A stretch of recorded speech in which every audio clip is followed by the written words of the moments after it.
उत्सव दीपावली के बारे में बात करते हैं।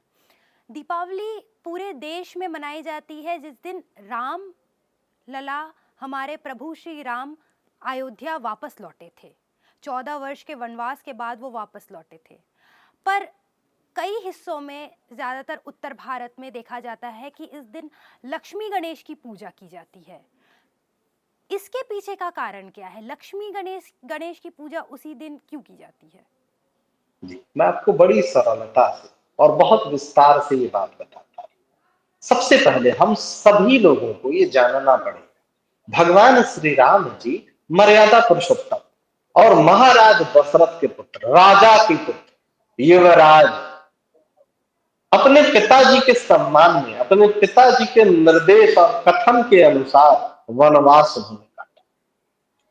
आप सोचिए कि क्या उनकी मर्यादा रही कि पिता के वचन का मान रखने के लिए उन्होंने इतनी कठिन तपस्या की। 14 वर्ष कठिन तपस्या करना आसान बात नहीं।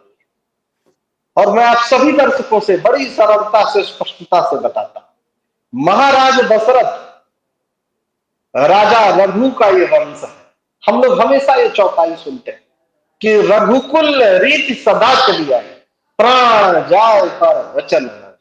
ये राजा रघु का वंश है। राजा रघु का, हम लोग जो देसी भाषा में कहते हैं ना कि राजा रघु का खानदान है, राजा रघु का वंश है। यहां पर प्राण चला जाए तो चला जाए, वचन का मान रखा। और आप सभी दर्शक, हम सब लोग जानते हैं कि राम जी के पहले भी सनातन धर्म था, वेद था, पुराण था, शास्त्र था। राम जी उसी की रक्षा करने के लिए तो अवतार लिए थे। तो वो जो दिन है दीपावली, राम जी से पहले भी मनाई जाती थी। राजा दशरथ के समय भी तो सनातन धर्म था, राजा दशरथ भी तो सनातनी थे। तो राजा दशरथ के समय में भी दीपावली लक्ष्मी जी का ही पूजन होता था, तब भी अमावस्या में दीपक जलता था। ऐसा नहीं है, कई लोगों को ये भ्रम है। ये आपने बड़ा उचित प्रश्न किया है कि राम जी अयोध्या आए थे तभी दिवाली थोड़ी मनाई जाती, उसके पहले से भी दिवाली मनाई जाती। हाँ, उसी दिन वो अयोध्या आए और तब दीपावली और भी खुशहाली का प्रतीक बन गई। जैसे हम नवरात्रि मनाते हैं ना, तो वो जो 10 दिन थे, वो ऐसा नहीं है कि राम रावण युद्ध होता रहा और 10वें दिन रावण मारा गया तो दशहरा है। ऐसा नहीं है। उसका प्राचीन काल में नाम था विजयादशमी, विजया देवी और दशमी तिथि। रावण उसी दिन मारा गया और इसलिए वो दशहरा नाम से भी मशहूर हो गया। इसका ये मतलब नहीं है कि रावण मारा गया और आप तो नवरात्रि मना रहे हैं। ठीक उसी प्रकार से कि राम जी अयोध्या आए और उसी दिन दिवाली थी। अब जैसे होता है ना कि आपका कोई अपना 14 वर्ष से बाहर हो और ठीक उसी दिन आ जाए जिस दिन दिवाली है, तो क्या कहना। आप तो नाचने लगेंगे, गाने लगेंगे, मिठाइयां बांटने लगेंगे। पूरी अयोध्या, पूरी अयोध्या वैसे ही सज गई, दुल्हन की तरह सज गई और धूमधाम से दिवाली मनाई गई। ऐसी दिवाली मनाई गई जैसे पहले कभी नहीं मनाई। लेकिन इसका ये अर्थ नहीं कि उससे पहले दिवाली थी ही नहीं। क्या, उससे पहले से ही लक्ष्मी जी का पूजन का विधान था और वही परंपरा आज भी है। ऐसा कुछ भी नया नहीं है। पहले भी राम जी की पूजा नहीं होती थी दिवाली, आज भी नहीं होती। पहले भी लक्ष्मी जी की ही पूजा होती थी, राजा दशरथ जी भी करते थे। राजा दशरथ जी राजा थे, सम्राट थे, तो वो भी तो पूजा पाठ करते होंगे। उनके यहां भी यही पूजा होती थी। भगवान राम जी ने स्वयं शिव जी की पूजा की है और सभी लोग करते थे। सारे राजा महाराजा करते थे, सारे राजा महाराजा देवी की पूजा करते थे। तो इसलिए मन में ये भाव रखिए कि स्वयं राम जी ने भी लक्ष्मी पूजन किया है, देवियों का पूजन किया है और मर्यादा के लिए ही तो वो जाने जाते हैं। तो ये मन में संशय लाना, कई लोगों के मन में यही संशय है कि दीपावली सिर्फ इसीलिए मनाई ही जाती है। ना ना ना, वेद में, ऋग्वेद में राम जी थोड़ी है, वेद में तो लक्ष्मी जी ही है ना। वेद में तो कृष्ण भगवान जी भी नहीं है, वेद में हनुमान जी थोड़ी है। क्योंकि जब वेद का अस्तित्व था तब राम जी का अवतार ही नहीं हुआ। राम जी का अवतार तो बाद में हुआ है ना। तो इसलिए मन में ये संशय नहीं रखना है।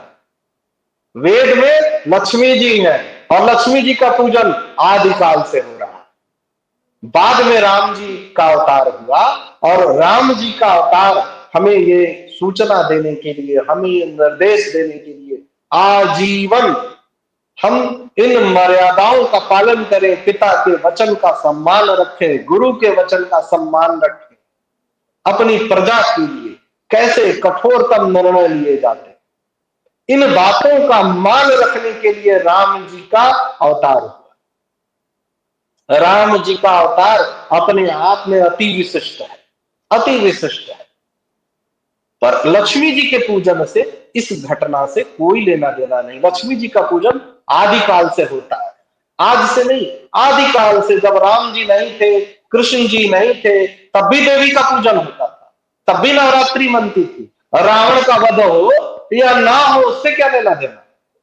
हाँ, संजोग से वो जो 10 दिन थे, उसी नवरात्रि के काल में दशानन मार दिया गया, और चूंकि वो मार दिया गया और 10वीं तिथि थी, तो इसलिए उसका नाम पड़ गया दशहरा। चूंकि वो हार गया, तो इसलिए दशहरा, दशहरा के नाम से वो मशहूर हो गया। 10वीं तिथि दशहरा। इसलिए इस भ्रम में नहीं रहना है। लक्ष्मी जी का ही पूजन का विधान है उस दिन। उस दिन राम जी का पूजा कहीं नहीं होता, विधान ही नहीं है। आपने राम जी स्वयं नहीं करेंगे। राम जी अयोध्या आएंगे तो वो भी तो लक्ष्मी जी की ही पूजा करेंगे ना। आपने शुरुआत में ही हमें बता दिया था कि इस बार दीपावली की तिथि कौन सी पड़ेगी और दीपावली का मुहूर्त क्या है। आप हमें ये बता दीजिए, हमारे दर्शकों को ये बता दीजिए कि इस दीपावली किस प्रकार देवी लक्ष्मी को खुश किया जाए कि वो सदैव हमारे दर्शकों के घर में निवास करे, सुख और समृद्धि लाए। जी, मैं आपके माध्यम से, आपके चैनल के माध्यम से आप सभी दर्शकों को बड़ी सरलता से बताना चाहता हूं। देखिए, मां महालक्ष्मी जब सरलता पे आ जाए तो झोपड़ी उनको पसंद आता है, और जब वो जिद पे आ जाए तो आप सोच के देखिए कि कैसे उन्होंने जिद किया होगा। अमावस्या तिथि को कोई पूजा नहीं करती।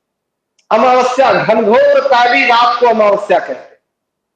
हम सब लोग जानते हैं, हम सब लोगों के यहाँ जो भी सनातन धर्म को हम लोग मानते हैं, तो ये तो सबको पता होता है कि पंचमी, अष्टमी, एकादशी, पूर्णिमा और अमावस्या, अमावस्या से काली रात कुछ नहीं है। और मां महालक्ष्मी जब अमावस्या के दिन दिवाली मनवा देती है, सबसे दीपक जलवा देती है, तो आप सोच के देखिए कि अगर उनकी कृपा हो जाए तो क्या हो जाए। लक्ष्मी जी प्रसन्न होती है जब आप भोग लगाने जाइए तो खीर से भोग लगाइए, सफेद रंग की मिठाइयां, सफेद रंग का पुष्प, पीला रंग उनको बहुत प्रिय है, लाल रंग उनको बहुत ही प्रिय है, रेशमी वस्त्र उनको बहुत ही प्रिय है, और सबसे महत्वपूर्ण बात, स्त्रियों का जहां सम्मान होता है वहीं लक्ष्मी जी की कृपा होती है। आपके घर में, परिवार में कोई भी स्त्री है, प्रतिदिन उनके चरण स्पर्श करिए। यदि वो आपसे आयु में बड़ी है, यदि छोटी है, तो उनको स्नेह दीजिए, प्रेम दीजिए। स्त्रियों का सम्मान जहां नहीं होगा, वहां लक्ष्मी जी की कृपा नहीं होगी। रह गई बात पूजा पाठ की, तो कमल का पुष्प उनको अर्पित करिए, कमल गट्टा की माला उनको अर्पित करिए। जो शास्त्रों में लिखित है, स्फटिक की माला उनको प्रिय है, रेशमी वस्त्र उनको प्रिय है। ओम कमलायै नमः, ओम लक्ष्मी नमः। सरल से मंत्रों का जप करिए। स्फटिक की माला से 108 बार इस सरल मंत्र से जप करिए, एक माला जप करिए। घी का दीपक जलाइए। यदि संस्कृत भाषा का प्रयोग करने में आप समर्थवान हैं, तो श्री सूक्तम का पाठ करिए, कनक धारा स्त्रोत का पाठ करिए, विधि विधान से पाठ करिए। स्वच्छता बहुत ही अनिवार्य है। गणपति को हम लोग मानते हैं सबसे तेज बुद्धि, सर्वश्रेष्ठ निर्णय लेने वाले, और तेज गति से ब्रह्मांड का विचरण करने, विघ्न बाधाओं को हरने वाले, सारी विघ्न बाधाओं को दूर करने वाले। और गणपति शुभता के कारक माने गए हैं। गणेश जी को लक्ष्मी जी के साथ इसीलिए पूजा जाता है कि धन हो, वैभव हो, मान सम्मान हो, ऐश्वर्य हो, और उत्तम बुद्धि के साथ, उत्तम बुद्धि हो, श्रेष्ठ निर्णय लेने की क्षमता हो, और तेज गति से काम करने वाला। तो ऐसे ही देवता गणेश जी और लक्ष्मी जी को एक साथ पूजा जाए, एक साथ उनसे हमें आशीर्वाद मिले। इसीलिए आप देखिएगा हम सब लोगों के मन में यह प्रश्न उठता होगा कि लक्ष्मी जी का पूजा गणेश जी के साथ क्यों, विष्णु जी के साथ क्यों नहीं? गणेश जी के साथ पूजन के पीछे क्या प्रयोजन रहा होगा? बिल्कुल स्पष्ट प्रयोजन है कि उत्तम बुद्धि, श्रेष्ठ निर्णय और तीव्र गति से परिणाम देने वाले गणेश जी, सारी विघ्न बाधाओं को हरने वाले गणेश जी, और गणेश जी के साथ लक्ष्मी जी प्राप्त हो जाए, लक्ष्मी जी की कृपा प्राप्त हो जाए, उनका वरद हस्त हमारे ऊपर हो जाए, तो इससे अच्छा कुछ भी नहीं है, कुछ भी नहीं है। वरना ऐसा कहीं भी धाम नहीं। आप हमेशा देखेंगे शिव जी के साथ पार्वती जी का पूजन होता है। अगर ऐसा होता तो कार्तिकेय जी पार्वती जी का पूजन हो जाता, ऐसा होता तो विष्णु जी और लक्ष्मी जी का पूजन हो जाता। लेकिन नहीं, ये अपने आप में एक विशिष्टता है कि गणेश जी के साथ ही रखा गया, और इसी प्रयोजन से रखा गया है कि धन तो ठीक है, लेकिन अगर बुद्धि भ्रष्ट हो गई तो वो धन किसी काम का नहीं। उत्तम बुद्धि हो, निर्णय लेने की सर्वश्रेष्ठ क्षमता किसमें है? गणेश जी की कृपा में। गणेश जी के साथ लक्ष्मी जी चाहिए। केवल लक्ष्मी होने से काम नहीं होगा, गणपति चाहिए, शुभता चाहिए। इसलिए गणेश जी, उनके साथ लक्ष्मी जी की कृपा। ऐसे ही हम सब के ऊपर गणपति और मां महालक्ष्मी की कृपा बनी रहे, इसी मनोकामना के साथ पूजन करें। आचार्य जी, अमावस्या की रात को दीपावली मनाई जाती है, और ये जो अमावस्या होती है, जो दीपावली वाली अमावस्या होती है, वो साल की सबसे काली रात होती है। इस दिन तंत्र क्रिया भी होती है, तंत्र साधना भी प्रबल में होती है। जो मैं सवाल पूछना चाहती हूँ वो ये है कि हमारे दर्शक इन सारी क्रियाओं से, इन सारी चीज़ों से कैसे बच सके, कोई उपाय बता दीजिए। देखिए, मैं आपके माध्यम से, आपने बहुत महत्वपूर्ण प्रश्न किया। होता क्या है, कई बार लोग ना छल कपट प्रपंच में फंस जाते हैं, कई बार लोग लालच में फंस जाते हैं, और ये बड़ा महत्वपूर्ण प्रश्न है। देखिए, हम लोग गृहस्थ हैं, और किसी भी चीज के शॉर्टकट में अगर आप जाएंगे ना कहीं ना कहीं धोखे का शिकार है। ऐसा नहीं कि तंत्र धोखा है, तंत्र तो एक प्रक्रिया है, विराट प्रक्रिया है। तंत्र जो है वो एक व्यवस्था है, और उस व्यवस्था को जो लोग जानते थे उनको तांत्रिक कहा जाता है। लेकिन ऐसे लोग अब हैं कहां? अब तो तंत्र के नाम पे आपके साथ धोखा ही होने वाला है, निश्चित है। और बल्कि प्राचीन ग्रंथों में, प्राचीन शास्त्रों में जब लक्ष्मी जी की एक कथा लिखी गई है ना, तो इसमें साफ साफ लिखा गया है कि लक्ष्मी जी से पहले अमावस्या के दिन किसकी पूजा होती? मां महाकाली की पूजा। और यही वजह है आज भी हम सब लोग देखते हैं, कहीं कहीं पर आप देखेंगे लक्ष्मी जी की पूजा नहीं हो रही है, कहीं कहीं पर काली जी की पूजा हो रही है। क्यों हो रही? क्योंकि काली जी की पूजा लक्ष्मी जी की पूजा के पहले से होती थी, पहले उन्हीं की पूजा होती थी। बाद में लक्ष्मी जी ने जिद की कि अमावस्या के दिन मैं पृथ्वी पर जाऊंगी। तो इसका मतलब यह हो गया, सबसे प्राचीन काल से किसकी पूजा होती थी अमावस्या के दिन? काली मां की। और यही वजह है कि कई कापालिक, कई तांत्रिक और कई अलग अलग जो अलग अलग पंथ के जानकार लोग थे, वो अपनी अपनी क्रिया करते थे। लेकिन सबसे महत्वपूर्ण बात क्या है कि हम गृहस्थ लोग, हमारे लिए गृहस्थी महत्वपूर्ण है। हम कोई तांत्रिक नहीं है, कोई कापालिक नहीं है, कोई अघोरी नहीं है। तो हमें इस माया जाल से बचना है। अगर कोई आपको सिखाए कि दीपावली की रात में ये कर दीजिए तो इससे पैसा आ जाएगा, ये कर दीजिए तो आपकी ये समस्या खत्म हो जाएगी, वो गलत है। उसके लिए बहुत योग्य गुरु और बिल्कुल अलग तरह के विद्वान लोग होते थे। वो बहुत पहले ग्रंथों में जो लिखा गया था, तो उस प्रकार के लोग अब है नहीं। अब इस नाम पे केवल धोखाधड़ी, केवल छल कपट होता, केवल ठगी होती। आप उस विषय को इस विषय से बिल्कुल अलग रखिए, बिल्कुल ही अलग रखिए। आप पूजा पर ध्यान केंद्रित करिए, आशीर्वाद पर ध्यान केंद्रित करिए, प्रार्थना पर ध्यान केंद्रित करिए, तंत्र मंत्र पर ध्यान केंद्रित करके आप क्या करेंगे? मन को दूसरी दिशा में भटकाएंगे। साधना के नाम पर लोग उल्टी सीधी क्रियाएं कराएंगे कि स्मशान घाट में चले जाइए, फलाने जानवर की हड्डी ले आइए, ये कर दीजिए, वो कर, ये सब उल्टी पुल्टी चीजों को कराएंगे। उसका कोई ग्रंथ का भी आधार उनके पास उपलब्ध नहीं होगा, होगा ही नहीं। तो इसलिए इस चीज से दूर रहिए। ये वैसे ही होगा कि बिना मेडिकल साइंस जाने ही अगर कोई व्यक्ति कहे कि मैं ऑपरेशन कर दूंगा और आप स्वस्थ हो जाएंगे, तो क्या आप ऑपरेशन करवाना चाहेंगे? नहीं चाहेंगे। तो जब तक योग्य व्यक्ति नहीं हो, इस प्रकार की क्रिया कभी शुभ परिणाम नहीं देती, उल्टा लेने के देने पड़ जाते हैं और आप गलत रास्ते पर लालच के कारण शिकार हो जाते हैं, धोखाधड़ी। इन चीजों से हमेशा हमेशा के लिए बचना चाहिए।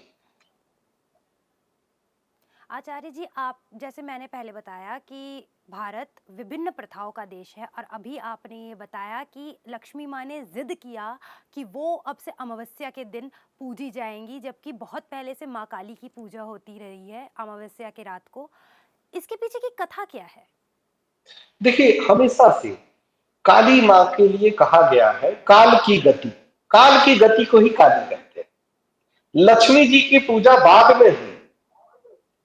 उन्होंने स्वयं जिद की कि मैं जाऊंगी और मैं इसी काली रात को पूरी पृथ्वी को जगमग जगमग कर दूंगी। विष्णु जी से उन्होंने जिद किया, वरना ऐसा तो था नहीं कि अमावस्या के दिन कोई पूजा ही नहीं होती थी।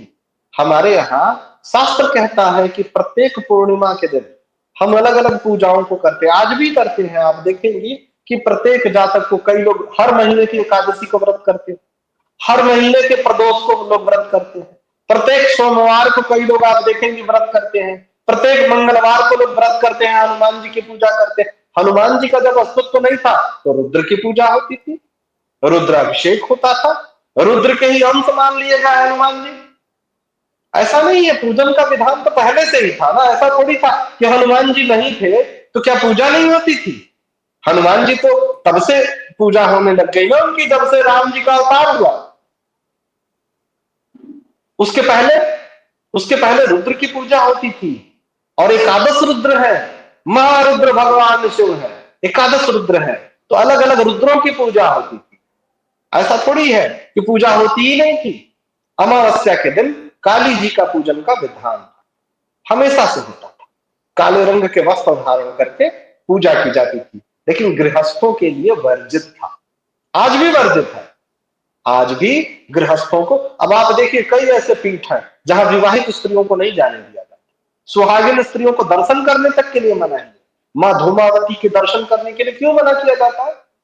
इसीलिए मना किया जाता है कि आपको उनके दर्शन करने की अनुमति नहीं है।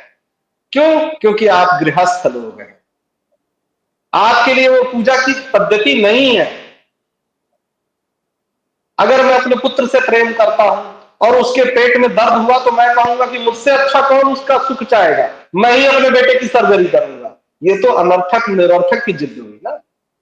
सारी चीजें आप स्वयं नहीं कर सकते, कुछ प्रक्रियाओं के लिए अलग लोग बने हैं।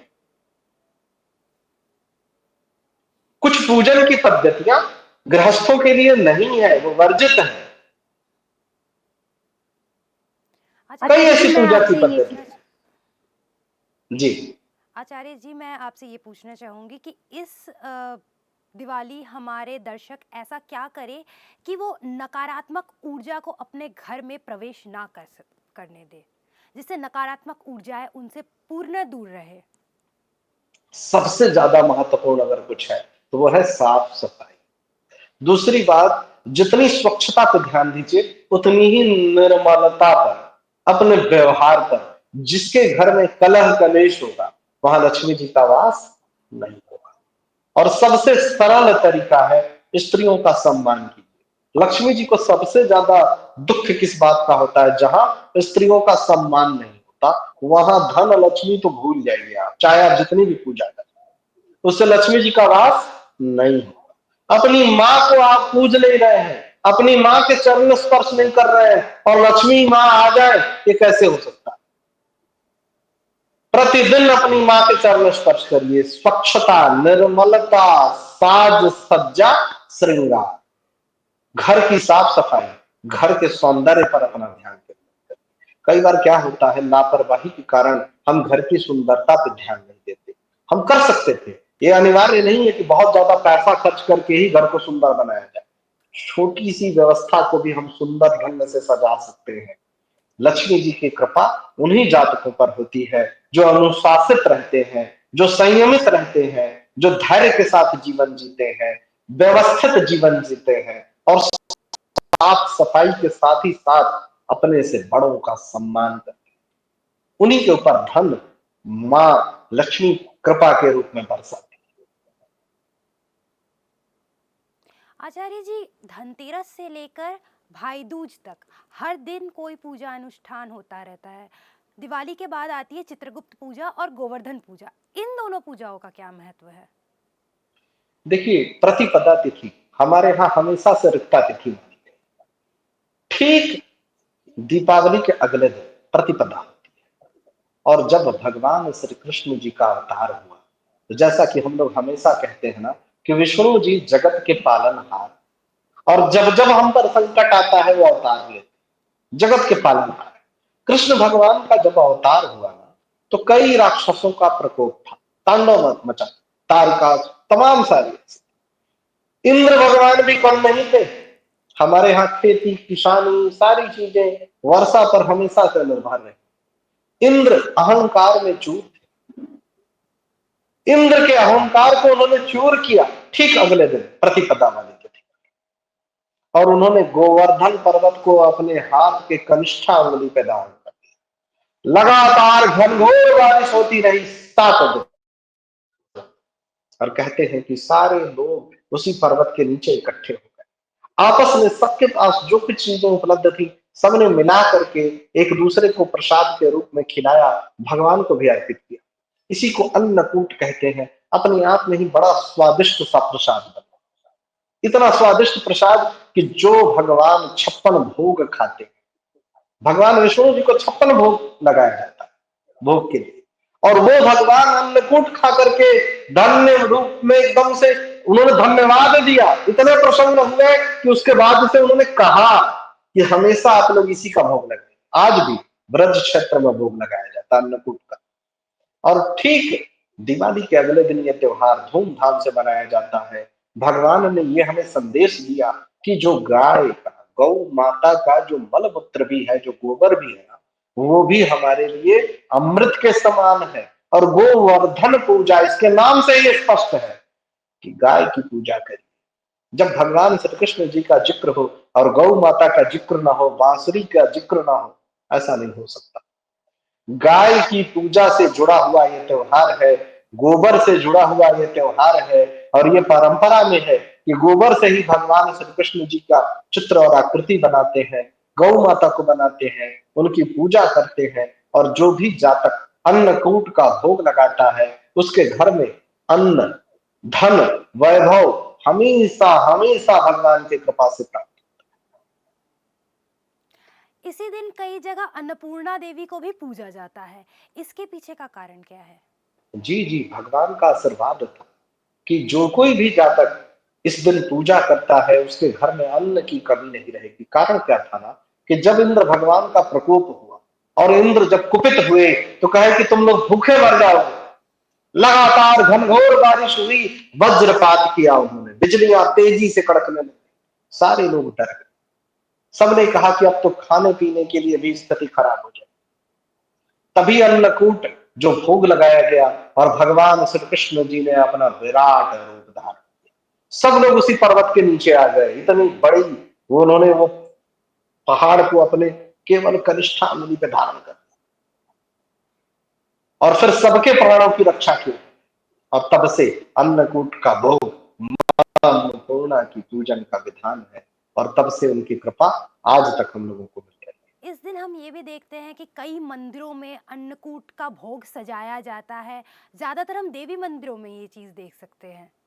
जी हाँ, जी हाँ। कृष्ण जी का निर्देश था इसके बाद से इसी तिथि पर ठीक इसी प्रकार से, क्योंकि उनको ये जो भोग है इतना प्रिय लगा, इतना प्रिय लगा कि उन्होंने मांग मांग के खाया, मांग मांग के। और आप स्वयं भी देखेंगे कि अपने आप में अद्भुत प्रसाद है। इसमें चावल होता है, दाल होता है, इसमें खिचड़ी होती है, इसमें सब कुछ होता है, फल भी होता है। अब आप सोचिए इसका स्वाद कैसा होगा कि उसी में चावल हो, उसी में दाल हो, उसी में सेब हो, उसी में संतरा हो, इसी में सारे फल हो, मिठाइयां भी इसी में हो, जिसके पास जो कुछ भी उपलब्ध था सारे लोगों ने आपस में वो सारी सामग्रियों को मिला दिया और मिलाने के बाद वो जो मिश्रण हुआ उसी से भगवान को सबसे पहले भोग लगाया और उसके बाद सब में बांट दिया गया।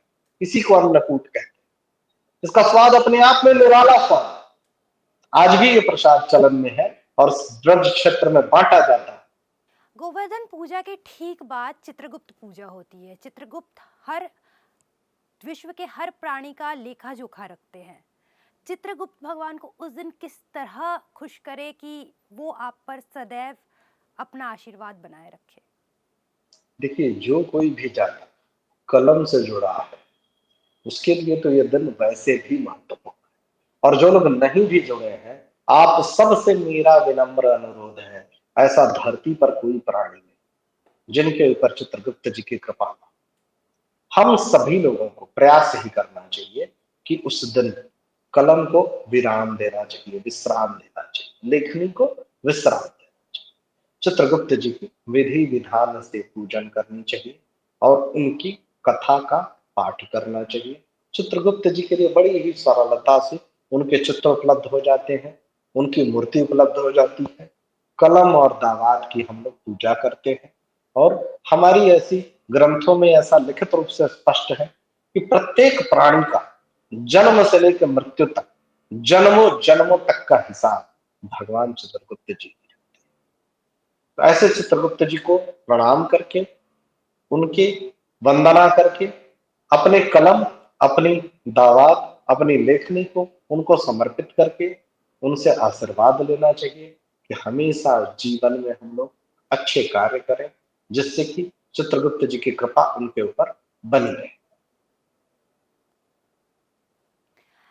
इसी दिन चित्रगुप्त पूजा क्यों मनाई जाती है? इसके पीछे का कारण, इसके पीछे का महत्व क्या है आचार्य जी? हमारे दर्शकों को प्लीज बताइए। जी, ब्रह्मा जी ने वरदान दिया था। ब्रह्मा जी ने वरदान दिया था इनके पूजन के लिए। चित्रगुप्त जी एक बार नाराज हो गए। नारद जी ने कह दिया था और चित्रगुप्त जी नाराज हो गए। और यही कारण है कि इनकी पूजा का ये दिन है, क्योंकि बहुत सारे देवता हमारे यहाँ माने गए। हम लोग जानते ही हैं कि करोड़ों योनियां हैं देवताओं की, 33 करोड़ देवताओं के लिए उसमें।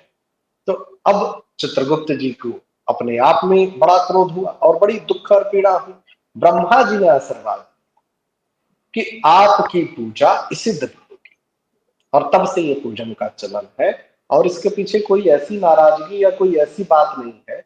बड़ी ही सरलता से ये कथा सभी जगह उपलब्ध है। जो कोई भी जातक चाहे चित्रगुप्त जी को प्रणाम कर सकता है, इसमें कोई बंधन भी नहीं। कई ऐसी पूजाओं के लिए हम लोग मना करते हैं, गृहस्थ लोग नहीं कर सकते, लेकिन ये ऐसी पूजा है कि हम सबको करनी चाहिए, हम सभी लोगों को करनी चाहिए। चाहे वो बच्चे हों, चाहे वो बड़े हों, चाहे वो बुजुर्ग हों, चाहे आप पढ़ाई लिखाई से, कई बार क्या होता है कि ये भी भ्रम होता है। लोग ये कहते हैं कि अरे हमारा तो पढ़ाई लिखाई से कोई लेना देना नहीं, तो हम क्यों करें चित्रगुप्त जी की पूजा। ऐसा नहीं है। आपके कर्मों का सब लेखा जोखा उन्हीं के पास है और उनका आशीर्वाद रहे, उनकी कृपा रहे आपके ऊपर। जो आप प्लानिंग बनाते हैं ना, योजना, वो योजना बनाने की पद्धति उन्हीं की कृपा से है। तो ऐसा नहीं है कि केवल आप कंपटीशन की तैयारी कर रहे हैं, प्रतियोगिता परीक्षाओं की तैयारी कर रहे हैं, या पढ़ाई लिखाई से जुड़े हैं, या अकाउंटिंग से जुड़े हैं, जोड़ घटाव गुणा भाग हिसाब किताब से जुड़े हैं, तभी चित्रगुप्त जी की पूजा होनी चाहिए। ऐसा नहीं है। वो हमारे यहाँ के ऐसे देवता है कि आपके जन्मों जन्मों का हिसाब रखते हैं। चित्रगुप्त पूजा के बाद अब आते हैं भाई दूज के ऊपर। भाइयों को टीका करने का, भाइयों को स्नेह करने का पर्व। इस भाई दूज बहनें अपने भाइयों के लिए ऐसा क्या करें कि उनकी स्वस्थ और उनके पास धन या ऐश्वर्य हमेशा रहे उनके भाइयों के पास। सबसे पहले तो आपके माध्यम से मैं सभी दर्शकों को ये बताऊंगा कि देखिए, भाई बहन का तो एक सबसे बड़ा त्योहार हम लोग रक्षाबंधन मनाते ही है, जानते ही है। आप सभी दर्शकों को मैं बताना चाहता हूँ, रक्षाबंधन में और भैया दूज में बहुत बड़ा एक फर्क है। ये इकलौता ऐसा त्योहार है कि जिसमें यमराज स्वयं आते हैं और यमराज स्वयं आकर के आपको आश्वस्त कर देते हैं कि आपके भाई के प्राणों की रक्षा मैं करूं। यमराज अपनी बहन यमी के यहाँ आते हैं और कहते हैं कि अब आप देखिए, आप ये बहुत ही अलग है। रक्षाबंधन में बहनें जाती हैं भाई को राखी बांधने, या बहनें भेजती हैं रक्षा सूत्र।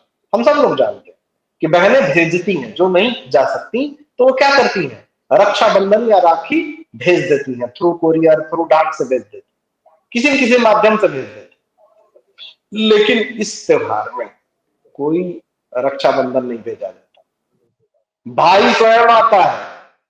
क्यों? क्योंकि यमराज को इस बात का कष्ट था। सब लोग कहते थे कि भगवान न करे किसी के दरवाजे पे यमराज है। हमेशा से इस बात का बड़ा दुख होता था यमराज को कि मैं ऐसा देवता हूं, मैं ऐसा देव हूं कि कोई चाहता ही नहीं कि ये मेरे घर आए। कौन चाहेगा? आप खुद सोचिए, कौन चाहेगा कि मेरे घर यमराज आ जाए? कोई नहीं चाहता। सब लोग यही कहते हैं कि भगवान न करें कि यमराज मेरे घर आए। लेकिन ये दिन इकलौता दिन है कि यमराज आते हैं घर, और यमराज आपके घर में आयु, जीवन, स्वास्थ्य, इसके लिए वरदान देके जाते हैं। इससे बड़ा कोई त्योहार नहीं हो सकता। और बड़े दावे के साथ बहनें खिलाती हैं बना करके अपने भाई की मुंह में, ये लो।